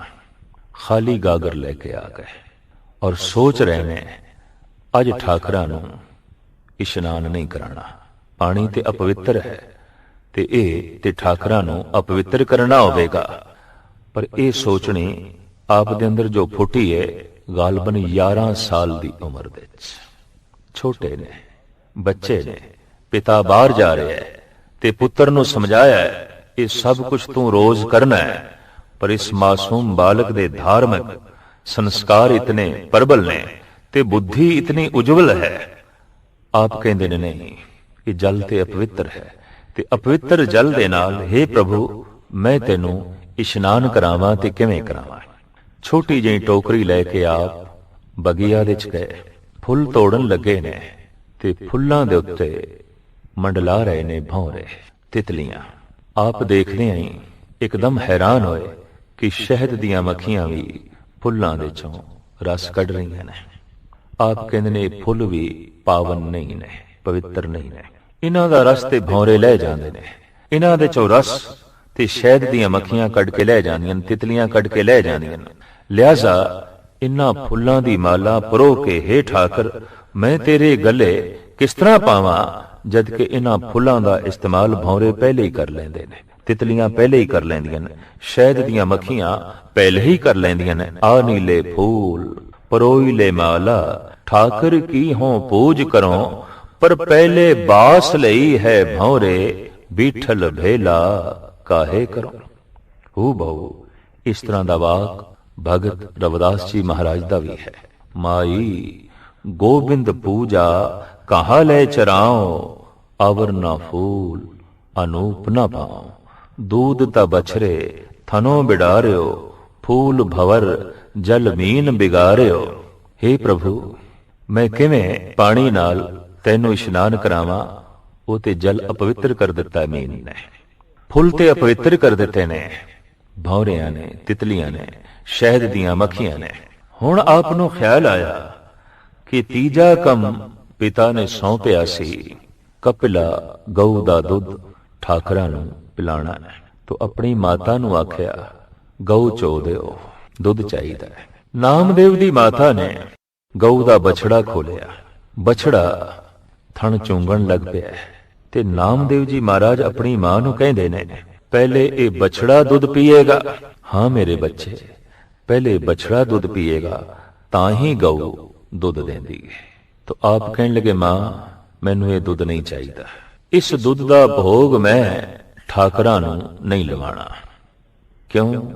आनी ले दूध रिधाई ले खीरन, ठाकर को नैवेद करो, पर पहले दूध बितारियो बछरे, बिठल भेला काहे करो। हे बिठल, दस मैं की करा, ये दुध ते पहले चुंग गया बछड़ा, उन्हें अपवित्र कर दिता है। थणा दे दूध ता बछरे थनो बिटारियो। भगत रविदास जी महाराज कहते ने, आनी ले दूध रिधाई ले खीरन, ठाकर को नैवेद करो, पर पहले दूध बिटारियो बछरे, बिठल भेला काहे करो। हे बिठल दस मैं की करा, दुध ते अपवित्र हो गया, ये ते पहले बछड़े ने पी ले, ते मैं ते तेनू पहले भोग लवाना सी, पर ये ते बछड़ा ही पहले भोग ला गया और थणा दे च ही झूठा कर गया, तो मैं इसदा भोग लवावां ते किवें लवावां। अज पूजा नहीं हुई, अज ठाकरां दा इशनान नहीं होया, अज ठाकरां दे अगों दुध नहीं रखिया गया, दुध नहीं पिलाया गया, ਆਪ ਬੈਠੇ ਨੇ ਸੋਚ ਦੇ ਚ ਪਿਤਾ ਨਾਰਾਜ਼ ਹੋਵੇਗਾ, ਪਿਤਾ ਔਖਾ ਹੋਵੇਗਾ। ਇਸ ਤਰ੍ਹਾਂ ਦੀਆਂ ਸੋਚਾਂ ਦੇ ਚ ਆਪ ਪਏ ਨੇ ਤੇ ਆਪ ਦੇ ਅੰਦਰੋਂ ਅਮਰ ਧੁਨੀ ਇੰਜ ਉੱਠੀ, ਈਬੇ ਬੀਠਲ ਊਬੇ ਬੀਠਲ, ਬੀਠਲ ਬਿਨ ਸੰਸਾਰ ਨਹੀਂ, ਥਾਨ ਥਨੰਤਰ ਪ੍ਰਣਵੇ ਨਾਮਾ, ਪੂਰ ਰਹੋ ਤੂੰ ਸਰਬ ਮਹੀ। हे ਪ੍ਰਭੂ, ਜਦ ਮੈਂ ਸੋਚਿਆ ਕਿ ਤੈਨੂੰ ਇਸ਼ਨਾਨ ਕਰਾਵਾਂ ਤਾਂ ਤੂੰ ਮੱਛੀ ਹੋ ਕੇ ਪਹਿਲੇ ਆਪ ਹੀ ਜਲ ਦੇ ਚ ਇਸ਼ਨਾਨ ਕਰ ਰਿਹਾ, ਮੈਂ ਤੈਨੂੰ ਕੀ ਇਸ਼ਨਾਨ ਕਰਾਵਾਂ। हे ਪ੍ਰਭੂ, ਜਦ ਮੈਂ ਤੈਨੂੰ ਸੋਚਿਆ, ਤੇਰੇ ਬਾਰੇ ਸੋਚਿਆ ਕਿ ਇਸ਼ਨਾਨ ਕਰਾਵਾਂ, ਤਾਂ ਇਹ ਵੀ ਵਿਚਾਰ ਪੈਦਾ ਹੋਏ ਕਿ ਇਸ਼ਨਾਨ ਤੇ ਉਸ ਨੂੰ ਕਰਾਇਆ ਜਾਂਦਾ ਹੈ ਜੋ ਮੈਲਾ ਹੋ ਜਾਏ। ਕਿਆ ਤੂੰ ਮੈਲਾ ਹੋ ਜਾਣਾ ਹੈ? ਸਾਹਿਬ ਕਹਿੰਦੇ ਨੇ ਗੁਰੂ ਅਰਜਨ ਦੇਵ ਜੀ ਮਹਾਰਾਜ, ਹਮ ਮੈਲੇ ਤੁਮ ਉਜਲ ਕਰਤੇ, ਹਮ ਨਿਰਗੁਣ ਤੂੰ ਦਾਤਾ। ਤੂੰ ਤੇ ਉਜਲ ਹੈ, ਤੂੰ ਤੇ ਪਾਵਨ ਹੈ, ਤੂੰ ਤੇ ਪਵਿੱਤਰ ਹੈ, ਮੈਲੇ ਤੇ ਅਸੀਂ ਹੋ ਜਾਂਦੇ ਹਾਂ। ਸਾਡਾ ਤਨ ਮੈਲਾ, ਸਾਡਾ ਮਨ ਮੈਲਾ। हे ਪ੍ਰਭੂ, ਤੂੰ ਤੇ ਨਿਰਮਲ ਹੈ, ਤੂੰ ਤੇ ਸਵੱਛ ਹੈ, ਤੂੰ ਤੇ ਪਾਵਨ ਹੈ, ਤੂੰ ਤੇ ਅਤੀ ਪਵਿੱਤਰ ਹੈ। ਤੋ ਸ਼੍ਰੀ ਨਾਮਦੇਵ ਜੀ ਮਹਾਰਾਜ ਕਹਿੰਦੇ ਨੇ, ਇਸ਼ਨਾਨ ਤੇ ਮੈਂ ਤੈਨੂੰ ਤਾਂ ਕਰਾਵਾਂ ਕਿ ਤੂੰ ਮੈਲਾ ਹੋਵੇ, ਪਰ ਤੂੰ ਤੇ ਕਦੀ ਮੈਲਾ ਹੁੰਦਾ ਹੀ ਨਹੀਂ। ਔਰ ਤੈਨੂੰ ਕੀ ਇਸ਼ਨਾਨ ਕਰਾਵਾਂ? ਤੂੰ ਜਲ ਜੰਤੂ ਹੋ ਕੇ ਅੱਠੇ ਪੈਰ ਜਲ ਦੇ ਚ ਰਹਿ ਰਿਹਾ, ਸਾਗਰਾਂ ਦੇ ਚ ਰਹਿ ਰਿਹਾ, ਦਰਿਆਵਾਂ ਦੇ ਚ ਰਹਿ ਰਿਹਾ, ਝੀਲਾਂ ਦੇ ਚ ਰਹਿ ਰਿਹਾ, ਤੈਨੂੰ ਕੀ ਇਸ਼ਨਾਨ ਕਰਾਵਾਂ? ਇੰਜ ਬ੍ਰਹਮ ਗਿਆਨ ਦਾ ਪੂਰਨ ਬੋਧ ਭਗਤ ਨਾਮਦੇਵ ਜੀ ਮਹਾਰਾਜ ਦੇ ਅੰਦਰੋਂ ਪੈਦਾ ਹੋਇਆ। हे ਪ੍ਰਭੂ, ਜਲ ਦੇ ਚ ਤੂੰ, ਮੱਛੀ ਦੇ ਚ ਤੂੰ, ਤੂੰ ਤੇ ਵਿਆਪਕ ਹੈ। ਈਬੇ ਬੀਠਲ ਊਬੇ ਬੀਠਲ, ਬੀਠਲ ਬਿਨ ਸੰਸਾਰ ਨਹੀਂ, ਥਾਨ ਥਨੰਤਰ ਪ੍ਰਣਵੇ ਨਾਮਾ, ਪੂਰ ਰਹੋ ਤੂੰ ਸਰਬ ਮਹੀ। ਸ਼੍ਰੀ ਨਾਮਦੇਵ ਜੀ ਮਹਾਰਾਜ ਅਗਾਂਹ ਫੁੱਲਾਂ ਬਾਰੇ ਐਸਾ ਕਹਿੰਦੇ ਨੇ, हे ਪ੍ਰਭੂ, ਜਦ ਮੈਂ ਸੋਚਿਆ ਕਿ ਤੈਨੂੰ ਫੁੱਲਾਂ ਦੀ ਮਾਲਾ ਬਣਾ ਕੇ ਪਹਿਨਾਵਾਂ ਤੇ ਤੂੰ ਤਿਤਲੀ ਹੋ ਕੇ, ਸ਼ਹਿਦ ਦੀ ਮੱਖੀ ਹੋ ਕੇ, ਭੌਰਾ ਹੋ ਕੇ ਆਪ ਹੀ ਪਹਿਲੇ ਰਸ ਲੈ ਲੈਣਾ, ਤੈਨੂੰ ਕੀ ਮੈਂ ਮਾਲਾ ਪਹਿਨਾਵਾਂ। ਜਦ ਮੈਂ ਸੋਚਿਆ ਤੈਨੂੰ ਦੁੱਧ ਪਿਲਾਵਾਂ, ਪਰ ਤੂੰ ਬਛੜਾ ਹੋ ਕੇ ਆਪ ਹੀ ਪਹਿਲੇ ਦੁੱਧ ਪੀ ਲੈਣਾ, ਆਪ ਹੀ ਭੋਗ ਲਾ ਲੈਣਾ। ਗਊ ਤੂੰ, ਬਛੜਾ ਤੂੰ, ਦੁੱਧ ਤੂੰ ਹੀ ਤੂੰ ਹੈ। ਈਬੇ ਬੀਠਲ ਊਬੇ ਬੀਠਲ, ਬੀਠਲ ਬਿਨ ਸੰਸਾਰ ਨਹੀਂ, ਥਾਨ ਥਨੰਤਰ ਪ੍ਰਣਵੇ ਨਾਮਾ, ਪੂਰ ਰਹੋ ਤੂੰ ਸਰਬ ਮਹੀ। ਇੱਥੋਂ ਐਸਾ ਵੀ ਪਤਾ ਚੱਲਦਾ ਹੈ ਕਿ ਸ਼੍ਰੀ ਨਾਮਦੇਵ ਜੀ ਮਹਾਰਾਜ ਨਿਰਗੁਣ ਬ੍ਰਹਮ ਦੇ ਉਪਾਸ਼ਕ ਨੇ, ਵਿਆਪਕ ਬ੍ਰਹਮ ਦੇ ਉਪਾਸ਼ਕ ਨੇ। ਆਪ ਦੇ ਐਸੇ ਬੋਲ ਵੀ ਨੇ, ਹਿੰਦੂ ਪੂਜੇ ਦੇਹੁਰਾ, ਮੁਸਲਮਾਨ ਮਸੀਤ, ਨਾਮੇ ਸੋਈ ਸੇਵਿਆ, ਨਾ ਦੇਹੁਰਾ ਨਾ ਮਸੀਤ। ਹਿੰਦੂ ਲੱਭਦਾ ਹੈ ਮੂਰਤੀਆਂ ਦੇ ਚ ਪ੍ਰਭੂ ਨੂੰ, ਮੁਸਲਮਾਨ ਲੱਭਦਾ ਹੈ ਖਾਨਕਾਹ ਦੇ ਚੋਂ, ਪਰ ਨਾਮਦੇਵ ਜੀ ਮਹਾਰਾਜ ਕਹਿੰਦੇ ਨੇ, ਮੈਂ ਤੇ ਜਿੱਧਰ ਦੇਖਦਾ ਤੇਰੇ ਤੋਂ ਬਿਨਾ ਕੁਝ ਹੈ ਹੀ ਨਹੀਂ, ਤੂੰ ਹੀ ਤੂੰ ਹੈ। ਇਸ ਨੂੰ ਸ਼੍ਰੀ ਨੰਦ ਲਾਲ ਜੀ ਮਹਾਰਾਜ ਨੇ ਇੰਜ ਬਿਆਨ ਕੀਤਾ ਹੈ, ਬ੍ਰਾਹਮਣ ਮੁਸ਼ਤਾਕੇ ਬੁੱਤ, ਜ਼ਾਹਿਦ ਫਿਦਾਏ ਖਾਨਕਾਹ, ਹਰ ਕੁ ਜਾ ਜਾਮੇ ਮੁਹੱਬਤ, ਦੀਦਾ ਐਮ ਸਰਸ਼ਾਰਸਤ। ਬ੍ਰਾਹਮਣ ਲੱਭਦਾ ਤੈਨੂੰ ਬੁੱਤਾਂ ਦੇ ਚੋਂ, ਔਰ ਮੁਸਲਿਮ ਲੱਭਦਾ ਤੈਨੂੰ ਖਾਨਕਾਹ ਦੇ ਚੋਂ, ਪਰ ਹਰ ਕੁ ਜਾ ਜਾਮੇ ਮੁਹੱਬਤ, ਮੈਨੂੰ ਤੇ ਹਰ ਥਾਂ ਤੇ ਤੇਰੀ ਮੁਹੱਬਤ, ਤੇਰਾ ਪਿਆਰ ਹੀ ਦਿਖਾਈ ਦਿੰਦਾ ਹੈ, ਚਾਹੇ ਉਹ ਮੰਦਿਰ ਹੈ, ਚਾਹੇ ਉਹ ਮਸਜਿਦ ਹੈ, ਹਰ ਪਾਸੇ ਤੂੰ ਹੀ ਤੂੰ ਹੈ। तो श्री नामदेव जी महाराज कहते हैं, हिंदू पूजे देहोरा, मुसलमान मसीद, ना में सोई सेविया, ना देहोरा ना मसीद। तो फिर किथे है? जे मंदिर ते मस्जिद विच नहीं तो फिर किथे है? तो नामदेव कहते हैं, सबे घट राम बोले, राम बोले, रामा बोले, राम बिना को बोले रे। मेरा राम घट घट विच बोल रहा है, और राम तो बिना कौन बोल सकता है? राम ही बोल रहा है। पशुआं दे च राम ही बोल रहा है, पक्षियां दे च राम ही बोल रहा है, मनुखां दे च राम ही बोल रहा है, पवन दी शां दे च राम ही बोल रहा है, सागर दे गर्जन दे च, बदलां दे गर्जन दे च, और सागर दी गर्जन दे च ही नहीं प्रभु बोल रहा है, कोयल दी कूह दे च, बुलबुलां दे चहचहाण दे च। हे प्रभु तू ही ते बोल रहे हैं, सबे घट राम बोले, राम बोले, रामा बोले, राम बिना को बोले रे। हे प्रभु तू ही बोल रहे हैं, सब घट दे अंदर बोल रहे हैं। तो इस तरह जो व्यापक ब्रह्म है, इस तरह का जो व्यापक परमात्मा है, श्री नामदेव जी महाराज उसके पुजारी ने नामदेव जी महाराज की दृष्टि दे प्रभु एक व्यापक सत्ता है।